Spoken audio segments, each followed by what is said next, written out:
এ কাকা গরু এই যে একটু দেখছি দেশি গরু ভালো হইব মনে হইতেছে দেও দি ভালো হইব নি গরুটা। এ গরু কার? এটা তোমার নি? এটা আমার চাচা। তুমি নিজে পালছো না ফার্ম ফরম থেকে কিনে না বেচতেছো? না, এটা আমি নিজেই পালছি। ও, তো দাম টাম হইছে নি? হ দাম হয়ে গেছে দাম হয়ে গেছে। 1.50 দামাদামি হয়ে গেছে চাচা। যাক, জিতছো বাতি যা, সুন্দর হয়েছে। লও কাকা গরুটা একটু আড়াই উড়ে দেওয়ার দরকার না? কি অবস্থা, কি পাউটাও ঠিক আছে? দেখো, ওটা সমস্যা নাই। ওই গরুটা একটু ছেড়ে দাও কাকা, তুমি এনে একটু খারাও, আমি গরুটা একটু রাউন্ড দেওয়া নি। দেখো ব্যাপারী লয় কথা কয়া। তা কি কও? এই দড়ি ছাড়ো। যা যা যা, ঘুরা ঘুরা যা।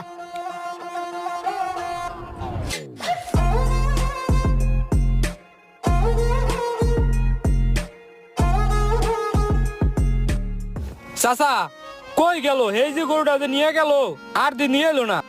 ও, সামনে সবুজ ঘাস আছে তো, গরুর ঘাস টাস খাওয়াই লইব মনে হয় একবার। টেনশন নাই, সমস্যা নাই, লোক ভালো, আয় পড়বো, চিন্তা করো না।